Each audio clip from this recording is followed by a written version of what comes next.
The sun was setting over Pine Ridge as Officer James Mercer turned on his police cruiser's lights. He'd been on duty for nearly 12 hours, and his patience was wearing thin.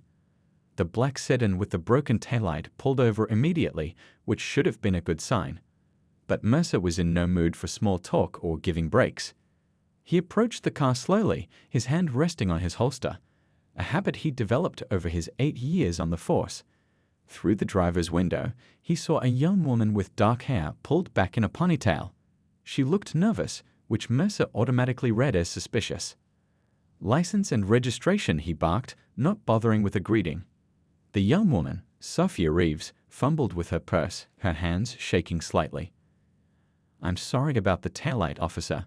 I just found out about it today and already made an appointment to get it fixed tomorrow morning," she explained, her voice steady despite her obvious nerves. Mercer didn't respond, just stared at her face, then back at his phone. A week ago, the department had circulated photos of suspects in a convenience store robbery. One was a young woman with similar features to Sophia: dark hair, brown eyes, olive skin. In Mercer's tired mind, the resemblance seemed striking. "Step out of the vehicle," he ordered suddenly. Sophia blinked in confusion. "I'm sorry. Did I do something wrong besides the taillight?" "Step out of the vehicle now," Mercer repeated, his voice hardening as he opened the car door.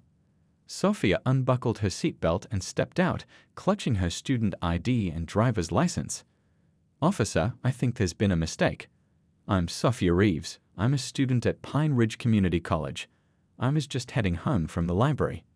But Mercer wasn't listening. In his mind, he was about to make an arrest that would earn him recognition from his superiors. He'd been passed over for promotion twice, and he needed a win. "Turn around and put your hands behind your back," he ordered. "What?" "No. Please, just look at my ID," Sophia pleaded, trying to show him her cards. "Call my dad. He can verify who I am." Mercer grabbed her arm, spinning her around. "You have the right to remain silent," he began, reciting the Miranda rights as he cuffed her wrists. The metal bit into Sophia's skin as she fought back tears. "This is crazy. I didn't do anything wrong," she protested as passing cars slowed down to watch the scene. The humiliation burned in her chest as Mercer led her to his patrol car. "We've got cameras at the convenience store on 5th and Pine," Mercer said, pushing her head down as he helped her into the back seat. "And you match the description perfectly." "I've never even been to that store," Sophia cried, her voice cracking. "Please, my wallet has my student ID, my driver's license. Everything proves who I am." But Mercer had already closed the door and walked back to her car. He did a quick search, finding nothing suspicious, which he ignored as he called for a tow truck. The 15-minute drive to the police station was the longest of Sophia's life. Through the partition, she could see Mercer occasionally glancing at her in the rearview mirror, his expression smug. She tried to stay calm, thinking about what her father always told her. "If you're ever in trouble with the law, even if you're innocent, stay calm and don't say anything until you can call me." At the station, the fluorescent lights made everything look harsh and unwelcoming. Sophia was led to a processing desk where a tired-looking officer took her fingerprints and mugshot. She repeated her story to anyone who would listen, but they all seemed to have already decided she was guilty. "I'm a student, not a criminal," she insisted as an officer led her to a holding cell. "My father is Thomas Reeves. He works for the FBI. Please just let me call him." The officer just shrugged. "You'll get your phone call." The cell door clanged shut and Sophia sank onto the hard bench. She was still wearing her blue college sweatshirt, now stained with ink from the fingerprinting process. She looked around at the small cell with its metal toilet in the corner and felt tears welling up again. She had no idea how long she'd be here or what would happen next. But she knew one thing for certain: when her father found out, there would be consequences. Thomas Reeves wasn't a man who made threats or scenes. He was methodical, patient, and, when necessary, ruthless in his pursuit of justice. As Sophia waited for her phone call, Officer Mercer was already filing his report, congratulating himself on catching one of the convenience store robbers. He had no idea that his mistake was about to change not just his career, but the entire police department. Thomas Reeves sat in the third-floor conference room at the FBI field office, his attention divided between the PowerPoint presentation on screen and the stack of case files in front of him. 20 years with the Bureau had taught him to multitask efficiently. As the senior analyst droned on about recent patterns in wire fraud cases, Thomas jotted notes in his precise handwriting, occasionally nodding to show he was listening. His phone vibrated in his pocket. Once, twice, 3 times. He ignored it at first. This briefing involved the director and 3 assistant directors. Not the kind of meeting you step out of unless absolutely necessary. But when it vibrated again, a nagging feeling made him check the screen under the table. Unknown number, county jail. Thomas felt a cold weight settle in his stomach. He raised his hand slightly, catching the eye of his direct supervisor, who gave him a small nod of permission. Thomas slipped out of the conference room, his footsteps echoing in the empty hallway as he answered the call. "Special Agent Reeves," he answered, his voice professionally calm despite the worry crawling up his spine. "Dad." The voice on the other end was small, choked with tears. "Sophia."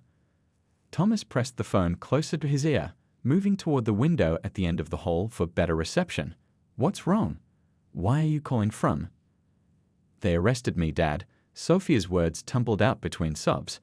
"Some cop pulled me over for a broken taillight, and now I'm in jail. He thinks I robbed a store or something." I tried to show him my ID, but he wouldn't even look at it properly. Thomas closed his eyes, taking a deep breath to control the surge of anger. When he spoke again, his voice was steady, reassuring. "Are you hurt?" He needed to know that first. "No, just scared. And embarrassed." Her voice dropped to a whisper. "They made me take a mugshot, Dad. And my fingerprints are in their system now. All these people looked at me like I was a criminal." Thomas checked his watch. 4:47 p.m. "Listen to me carefully, Sophia. Don't talk to anyone else about what happened. Don't sign anything. If they try to interview you, you say these exact words. I am invoking my right to remain silent, and I want to speak to an attorney." He heard her repeating the words under her breath, just like he'd taught her years ago, just in case. He'd never thought she actually need to use them. "Which precinct are you at?" he asked, already walking toward the elevator. "The one on Oak Street, I think." It all happened so fast. Her voice broke again. "The officer, Mercer, he didn't even listen to me, Dad. He just decided I looked like someone else, and that was it." Thomas stopped at the name. Officer Mercer. He committed it to memory as he pushed the elevator button. "I'm coming right now. Should be there in 20 minutes, depending on traffic." He tried to keep his voice light, normal. "Remember what I've always told you about staying calm." "That panic never helped anybody," Sophia recited, her breathing steadying slightly. "That's my girl." Thomas stepped into the elevator. "Now tell me exactly what happened from the beginning." As the elevator descended, Sophia described the traffic stop, the officer's suspicion, the handcuffs. With each detail, Thomas's expression hardened, but his voice remained gentle for his daughter's sake. "And what does this Officer Mercer look like?" he asked casually, stepping out into the parking garage. Tall, maybe early 30s, brown hair cut really short. He has this scar above his right eyebrow. Thomas made mental notes as he unlocked his car. Not that he needed them, he would remember every single detail of the man who had wrongfully arrested his daughter. "Dad, my one phone call is almost up," Sophia said, her voice tinged with renewed panic. "It's okay, I'm on my way. But listen, before you go." He paused, choosing his words carefully. "This is going to be resolved, Sophia. Not just for you, but for anyone else this might have happened to." "I know, Dad." She sounded tired now, the adrenaline crashing. "You always fix things." The call ended abruptly. Her time was up. Thomas sat in his car for a moment, hands gripping the steering wheel so tightly his knuckles turned white. 20 years of FBI training had taught him to channel emotion into action, and that's exactly what he would do now. He started the car and pulled out his personal phone. 3 calls to make. First to his ex-wife, briefly explaining the situation and assuring her that everything was under control. No need for both of them to show up and complicate matters. The second call went to Bill Henderson in Internal Affairs, not to report anything yet, just to check on a procedural question. By the time he hung up, Bill had promised to have Officer James Mercer's complete service record available within the hour, no questions asked. The third call was to District Attorney Patricia Wong, an old friend from his early days with the Bureau. He kept it casual, a hypothetical question about wrongful arrest procedures. By the end of the 3-minute conversation, Patricia had offered to make a call to the precinct captain herself. As Thomas merged onto the highway, his mind raced ahead, mapping out exactly how this would play out. Officer Mercer had made 3 critical mistakes today. First, he'd arrested an innocent person without proper verification. Second, he'd chosen the daughter of an FBI agent for his carelessness. But his third mistake was the worst by far. He'd given Thomas Reeves a reason to start digging into his past. And if there was one thing Thomas excelled at, it was methodically exposing people who abused their power. His daughter would be free within the hour. But for Officer Mercer, the consequences were just beginning. Thomas Reeves didn't storm into the police station like an angry father. That wasn't his style. Instead, he parked his car in the visitor's lot, straightened his tie, and walked in with the measured confidence of a man who'd spent 2 decades in federal law enforcement.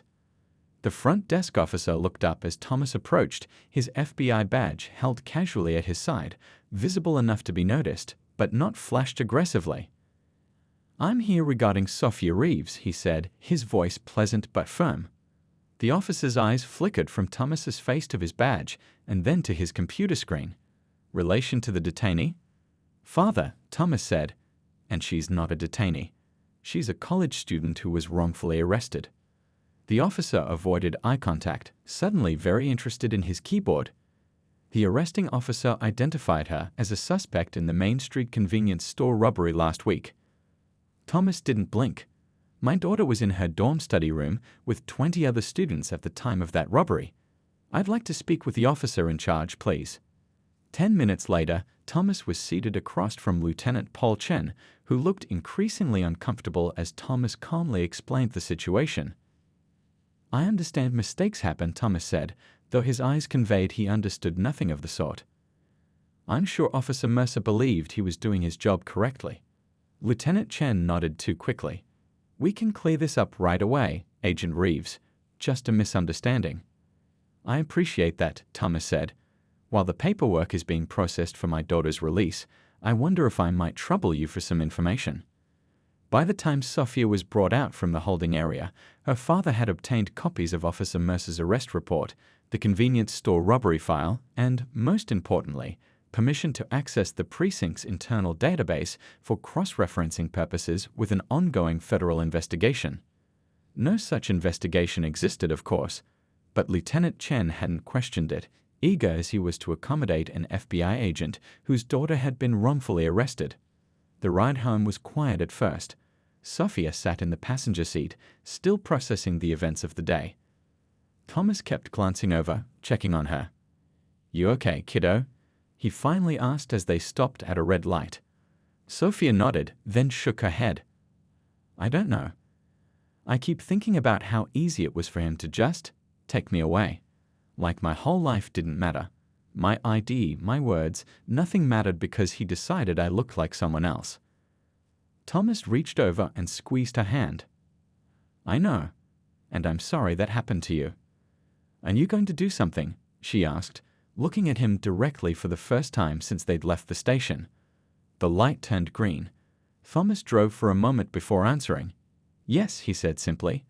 Later that night, after making sure Sophia was settled in safely at her mother's house, Thomas sat at his home office desk surrounded by papers. The precinct database access had been even more revealing than he'd hoped. Officer James Mercer had been with the department for 8 years. 6 civilian complaints had been filed against him, all dismissed after cursory investigations. 2 of those complaints involved misidentification of suspects. Both were young women of color like Sophia. Thomas leaned back in his chair, thinking, 1 wrongful arrest might be a mistake. 2 suggested carelessness. 3 established a pattern. He opened his laptop and began typing an email to Bill Henderson in Internal Affairs. Not a formal complaint, not yet. Just a friendly inquiry about the department's procedures for verifying suspect identities before making arrests. His phone rang. It was Patricia Wong, the district attorney. "I made some calls," she said without preamble. "Your daughter's arrest record will be expunged by morning.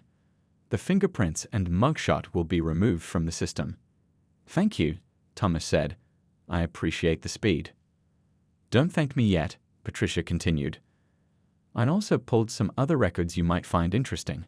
Officer Mercer has had 3 supervisors in 8 years. The first 2 recommended additional training for what they called rush-to-judgment issues. The third supervisor dismissed those concerns and fast-tracked him for a potential promotion to detective."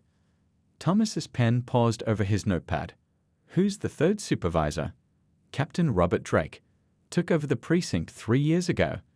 Since then, civilian complaints against officers have decreased by 40%. "That's impressive," Thomas remarked.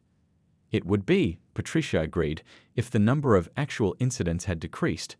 But according to community surveys, they haven't.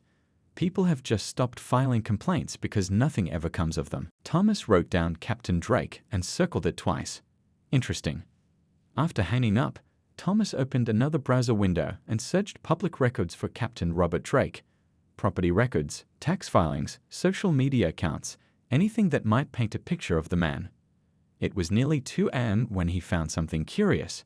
3 years ago, just before becoming precinct captain, Drake had purchased a vacation cabin at Pine Lake. The property value was well above what a police captain could typically afford on salary alone. Thomas dug deeper. Drake's wife ran a small event planning business that had recently secured contracts with several major city departments. The timing of those contracts coincided with Drake's promotion to captain. None of this was concrete evidence of wrongdoing. But for Thomas, it painted a picture of a department where accountability had broken down. Officer Mercer wasn't just an individual bad actor, he was a symptom of a larger problem. Thomas closed his laptop and rubbed his tired eyes. This wasn't just about Sophia anymore. It was about every person who had been wrongfully arrested, every complaint that had been ignored, every officer who had been allowed to continue making mistakes without consequences. He picked up his phone and sent a text to an old colleague who now worked at the city newspaper.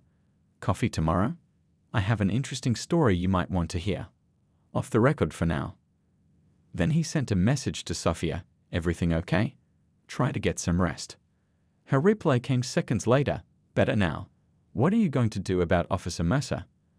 Thomas considered his response carefully. He wouldn't lie to his daughter. "What's necessary?" he typed. "Nothing more, nothing less. Love you." He set his phone down and looked at the scattered papers covering his desk. Tomorrow, he would begin building a case, not with anger or revenge as his motivation, but with the same methodical precision he applied to his FBI work. Officer Mercer had made a mistake. Captain Drake had enabled a system where such mistakes were overlooked. And Thomas Reeves was about to ensure that both of them faced the consequences. Captain Dave Peterson was enjoying his first cup of coffee of the day when his phone rang.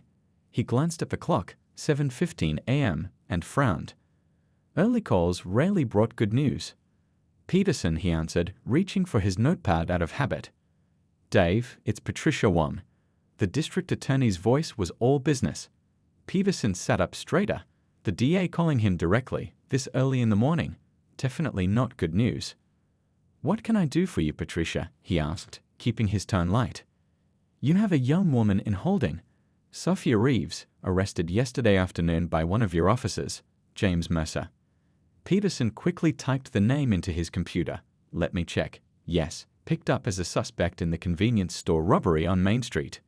"She's the wrong person," Patricia said flatly, "and I strongly suggest you process her release immediately. We have procedures for." "Her father is Special Agent Thomas Reeves, FBI," Patricia interrupted. 20 years with the Bureau, specialist in police corruption cases. Currently going through your precinct's arrest records with a fine-tooth comb. Peterson felt his mouth go dry. "I see. Do you?" Patricia's voice hardened. "Because I'm not calling as the DA right now. I'm calling as someone who doesn't want to see your career implode over an officer's careless mistake. Release her, apologize, and maybe, just maybe, Agent Reeves won't turn this into something bigger. After hanging up, Peterson sat in stunned silence for a moment. Then he grabbed his jacket and rushed out of his office. The holding area was quiet this early in the morning. Peterson nodded to the duty officer and asked for the keys to cell 3. He'd handled this personally. Damage control was essential now. The young woman sitting on the bench looked up as the door opened. Despite having spent the night in a cell, she carried herself with dignity. Peterson could see intelligence in her eyes and wariness. "Ms. Reeves?" he said, his voice deliberately gentle. "I'm Captain Peterson. There's been a misunderstanding, and I'm here to personally escort you out." Sophia stood up slowly.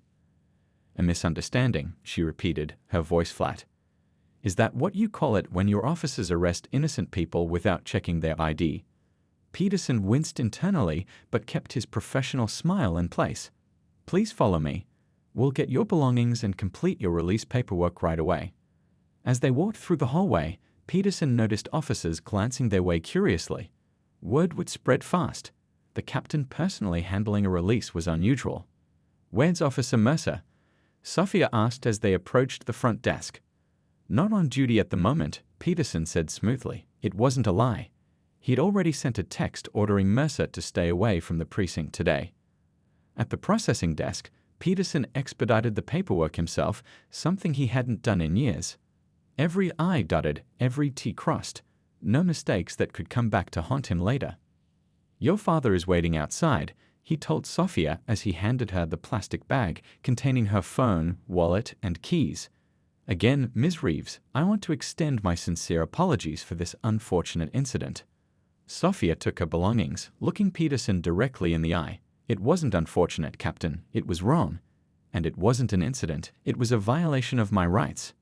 Peterson nodded stiffly. This girl had clearly inherited her father's backbone. "We'll be conducting a full review of the circumstances." "I'm sure you will," Sophia replied, her tone making it clear she believed nothing of the sort. Outside, Thomas Reeves was leaning against his car, looking as if he'd been there all night, which Peterson realized he probably had been. The FBI agent straightened as the doors opened, his eyes finding his daughter first, checking her over for any signs of mistreatment. Peterson watched their reunion from a distance, the quick hug, the quiet conversation. Then Thomas looked up and caught his eye. With a word to Sophia, he approached the precinct steps where Peterson stood. "Captain Peterson." Thomas extended his hand. His grip was firm, professional. "Thank you for expediting my daughter's release." "Of course, Agent Reeves. As I explained to your daughter, this was an unfortunate misunderstanding. Officer Mercer believed he was apprehending a suspect in an ongoing investigation." Thomas's expression didn't change, but something in his eyes hardened. "I reviewed the security footage from the convenience store robbery. The suspect was 5 inches shorter than my daughter and had visible tattoos on both arms. Sophia has none." Peterson felt sweat forming at his collar despite the cool morning air. "We'll be conducting a complete review of Officer Mercer's actions." "I'm glad to hear that," Thomas said pleasantly. "I'd hate to think this type of misunderstanding happens regularly at your precinct." The threat was subtle but unmistakable. Peterson forced a smile. "We take these matters very seriously, Agent Reeves. Appropriate action will be taken, I assure you." "I'm counting on that, Captain." Thomas glanced back at his daughter, who was watching them from the car. "My daughter is a good person. A student with a bright future. Having an arrest on her record, even temporarily, could have affected her entire life." "The arrest record will be expunged completely," Peterson promised quickly. "It won't appear in any background checks." Thomas nodded. "Good, because I hate to have to involve the Civil Rights Division over what should be a simple internal matter." With that, he turned and walked back to his car, leaving Peterson standing alone on the steps, the pleasant spring morning suddenly feeling much colder. Inside the car, Sophia leaned back against the headrest, closing her eyes briefly. "He seemed nervous," she observed as her father got in. "He should be," Thomas replied, starting the engine. "You're not going to let this go, are you?" Sophia looked at her father's profile, saw the determined set of his jaw. "I was planning to take you home to get some rest," Thomas said, avoiding the question. "Dad." Sophia's voice was firm. "What are you going to do?" Thomas pulled away from the curb before answering. That depends on what I find. If Officer Mercer made an honest mistake, unlikely given what I've seen already, then maybe this ends with a reprimand and some additional training. And if it wasn't an honest mistake? Thomas glanced at her. Then I make sure it doesn't happen to anyone else. They drove in silence for a few minutes. Sophia seemed lost in thought, processing the events of the past 24 hours. He didn't even look at my ID properly, she finally said. Just decided I was guilty because I matched some vague description. Dark hair, brown eyes. Do you know how many women that could be? Thomas nodded, his knuckles whitening slightly on the steering wheel. I know. And if I hadn't been able to call you, if I didn't have an FBI agent for a father, I'd still be sitting in that cell, wouldn't I? The question hung in the air between them. They both knew the answer. Get some rest today, Thomas said as he pulled up outside his ex-wife's house. Take a hot shower, eat something good. Call your professors and explain you had a family emergency. Sophia gathered her things. Will you keep me updated about what happens next? Thomas hesitated, then nodded. I will. But Sophia, this might take time. Justice usually does. I know. She leaned over and kissed his cheek. Just make it count. As he watched her walk into the house, Thomas's phone buzzed with a text from Bill Henderson in Internal Affairs. Got those records you asked for? It's worse than you thought. Call me. Thomas started the car again, his mind already shifting from concerned father to determined investigator. Captain Peterson had promised appropriate action would be taken. Thomas was going to make damn sure of it. Lisa Chen had been a reporter with the Pine Ridge Herald for 12 years. She'd covered everything from county fairs to corruption scandals, but the text message that lit up her phone on a Tuesday morning caught her attention immediately. Coffee at Joe's, 2 p.m. I have something you might find interesting. Thomas Reeves. She hadn't heard from Thomas in almost 3 years, not since they'd worked together on a story about financial fraud that crossed into FBI territory. Thomas wasn't the type to reach out unless he had something substantial. Joe's diner was half empty when Lisa arrived. Thomas sat in a corner booth, a manila folder on the table in front of him. He stood politely as she approached. Thanks for coming, he said, gesturing for her to sit. When an FBI agent offers an interesting story, I make time, Lisa replied with a smile. She pulled out her notepad. So what's this about? Thomas took a sip of his coffee before answering. What do you know about wrongful arrests in Pine Ridge? They happen, Lisa said carefully. More than the department likes to admit. Thomas nodded and slid the folder across the table. My daughter was wrongfully arrested 3 days ago. Officer James Mercer claimed she matched the description of a convenience store robbery suspect. Lisa's eyebrows rose. Your daughter? That was unwise of Officer Mercer. It wasn't about wisdom, Thomas replied. It was about pattern. Lisa opened the folder and scanned the first page, a neatly organized timeline of complaints against Officer Mercer. 6 in 3 years, all dismissed after minimal investigation. These are internal records, she observed. How did you get these? Thomas smiled slightly. I have friends in interesting places. Lisa flipped through more pages. 2 previous wrongful identifications, both young women of color. Like my daughter, Thomas confirmed. And those are just the ones who filed formal complaints. I suspect there are more who didn't bother, knowing nothing would come of it. Lisa's reporter instincts were firing now. This wasn't just about one wrongful arrest. This was about systemic failure. The department won't comment on this. They'll hide behind personnel matters and privacy policies. They won't need to comment, Thomas said. He pulled a business card from his pocket and placed it on the table. Abby Washington, civil rights attorney. She's agreed to represent anyone who comes forward with similar experiences, pro bono. Lisa looked up sharply. You're going public with this? No. Thomas replied, you are. 2 weeks later, Lisa's front page story ran under the headline, Pattern of mistaken identity. Local residents question police arrest procedures. The article didn't mention Thomas or Sophia by name that had been Thomas's condition for providing the information.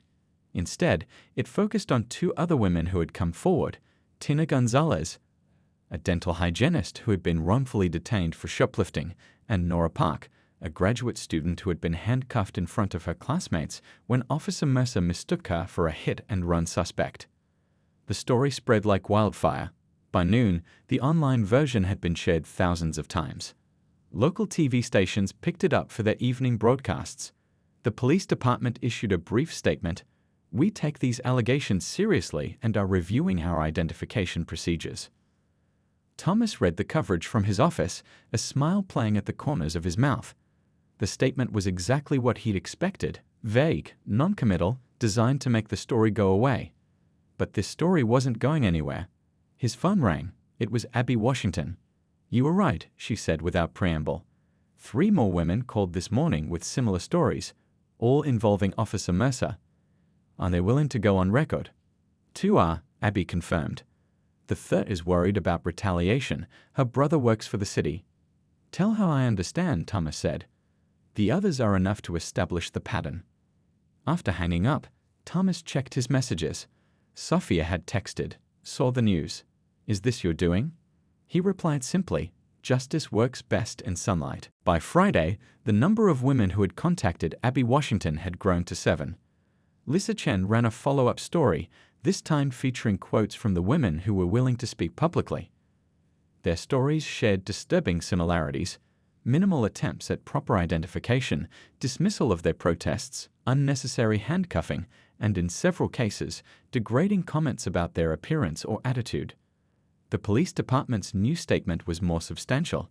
"We have placed Officer James Mercer on administrative leave pending a full investigation. We are committed to fair and unbiased policing." Thomas wasn't surprised when his phone rang that evening. Captain Peterson sounded tired, defeated. "I think you've made your point, Agent Reeves." "Have I?" Thomas asked mildly. "What point would that be?" Peterson sighed. "Look, Mercer's on leave. Internal Affairs is reviewing all his arrests from the past year.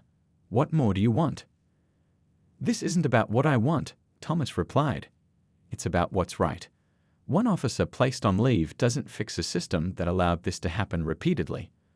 We're implementing new identification protocols," Peterson offered, "mandatory body cameras, additional verification steps before arrests." "That's a start," Thomas agreed. "But what about the complaints that were brushed aside? The supervisors who looked the other way? When does that investigation begin?" The silence on the other end told Thomas everything he needed to know. This wasn't over yet. That Sunday, Thomas invited Sophia to lunch. She looked better than she had since the arrest. The shadows under her eyes were gone, her smile more natural. "I saw Officer Mercer on the news," she said as they settled into their booth. "He doesn't look so smug anymore." Thomas nodded. Public scrutiny changes people. "Did you know it would turn into such a big story?" "I suspected," Thomas admitted. "People don't like being roamed. But they especially don't like feeling alone in being roamed. Once one person speaks up, others find their courage," Sophia finished. She took a sip of her water. "My roommate thinks I should give an interview to," Thomas sighed. Thomas considered this. "That's your decision. But remember, once you put yourself in the public eye, you can't take it back. Your name becomes part of the story forever." Sophia nodded thoughtfully. "Maybe I can help in other ways. There's a student group on campus that's organizing a forum on police accountability. They asked me to speak." "And what will you say?" Thomas asked, curious about how his daughter was processing all this. Sophia looked out the window for a moment before answering. "That systems only work when the people inside them demand accountability from each other. That silence protects the wrong people." Thomas felt a surge of pride. His daughter had taken a traumatic experience and found meaning in it, purpose. The next morning, Thomas received an email from Bill Henderson in Internal Affairs. The subject line read simply, "You need to see this." Attached was a report detailing Captain Peterson's intervention in 3 previous complaints against Officer Mercer. Each time, Peterson had personally declared the complaints without merit, despite evidence to the contrary. Thomas forwarded the report to Lisa Chen with a single line: "The pattern goes deeper than one officer." By that afternoon, Captain Peterson's face was on the evening news alongside Officer Mercer's. The headline below read, pattern of cover-ups alleged in police department. The story was no longer about one wrongful arrest. It had become exactly what Thomas had intended. A spotlight on a broken system, too bright to be ignored. 6 months could change everything. Thomas Reeves thought about this as he sat in the back row of the Pine Ridge Community Center, watching people file in for the town hall meeting. Faces that had once been strangers to him were now familiar. Tina Gonzalez nodding to him as she took a seat near the front, Abby Washington arranging papers at the speaker's table, Lisa Chen scribbling in her reporter's notebook. And there, helping to set up the microphone stand, was Sophia. She looked different now, more confident, more purposeful. The wrongful arrest that could have broken her spirit had instead lit a fire inside her. "Quite a turnout," said a voice beside him. Bill Henderson from Internal Affairs slid into the empty chair. Thomas nodded. "Better than I expected. You started something bigger than you planned, didn't you?" Bill asked, his eyes scanning the crowd. Thomas considered this. "I just wanted accountability for one officer's mistake. But sometimes pulling one thread unravels the whole fabric." The fabric had indeed unraveled. In the months following Lisa Chen's articles, the investigation had expanded well beyond Officer Mercer. 3 more officers had been placed on administrative leave. Captain Peterson had resigned rather than face a formal inquiry, and the mayor had appointed an independent commission to review the police department's training and oversight procedures. Tonight's town hall was the culmination of that commission's work, the official rollout of new policies designed to prevent similar incidents in the future. The new chief of police, Angela Rivera, approached the podium. She had been brought in from outside the department, part of the city's effort to signal real change. The room quieted as she adjusted the microphone. 6 months ago, she began, a young woman in our community was wrongfully arrested. She was detained, fingerprinted, and held in a cell overnight, all because an officer failed to follow proper identification procedures. Thomas watched the crowd. Some nodded knowingly, others looked shocked. Despite all the news coverage, many still didn't understand how easily it could happen to anyone. That young woman's experience, Chief Rivera continued, led to other women coming forward with similar stories. Their courage forced us to confront serious problems within our department. Tonight, I want to outline the changes we're implementing to ensure this never happens again. As the chief detailed the new policies, mandatory body cameras, additional verification steps before arrests, civilian oversight of complaint investigations, Thomas felt a supple satisfaction. This was justice, not as punishment, but as transformation. His phone vibrated with a text from Sophia in the front row, "You should be up there taking credit." He smiled slightly and typed back, "This isn't about credit." After the chief's presentation, community members lined up to ask questions. An older man with gray hair approached the microphone. "These changes sound good on paper," he said skeptically, "but what happens when cameras malfunction or complaints get lost in the system again?" Chief Rivera didn't flinch. "Fair question. That's why we've established an independent civilian review board with real authority.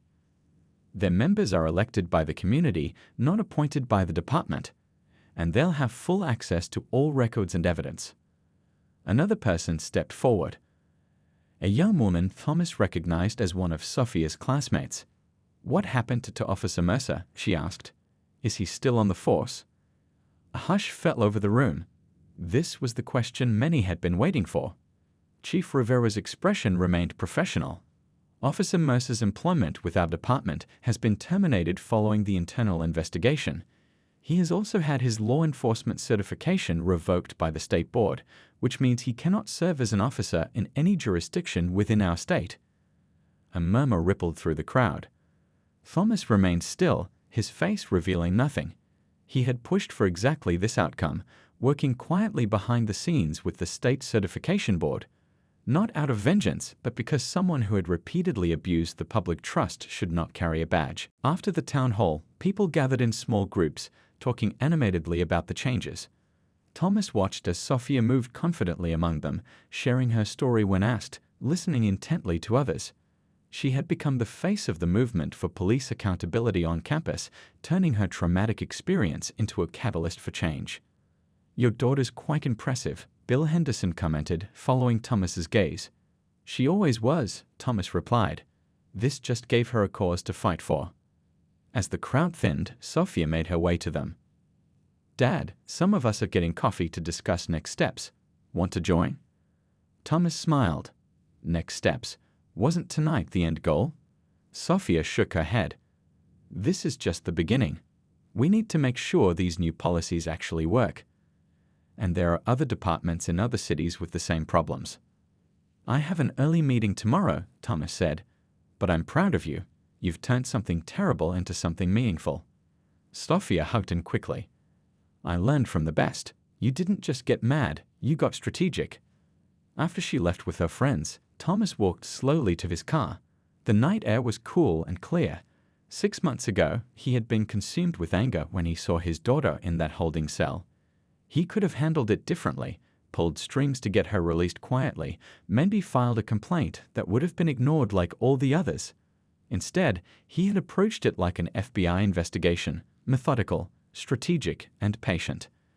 The result wasn't just justice for Sophia, but potentially for countless others who might have faced similar situations. His phone rang. It was Patricia Wan, the district attorney.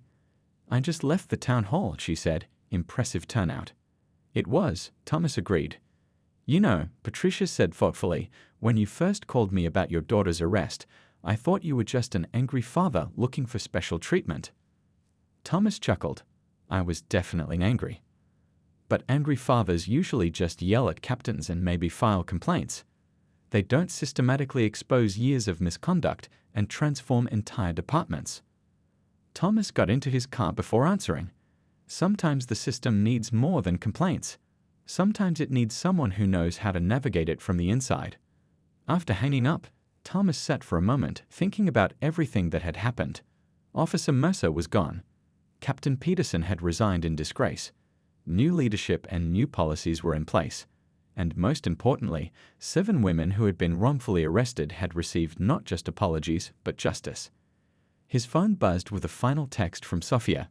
"Dinner Sunday, I have news." "Looking forward to it," he replied. As Thomas drove home, he felt a quiet satisfaction. The badge officer Mercer had dishonored represented something important, a promise to protect and serve with integrity. Thomas had spent his career honoring that promise as an FBI agent, and now, in a different way, Sophia was carrying on that legacy, holding those in power accountable to the people they served. That, Thomas reflected, was the most meaningful form of justice, not punishment, but transformation, not revenge, but reform. And it had all started with one wrongful arrest and a father who refused to look away.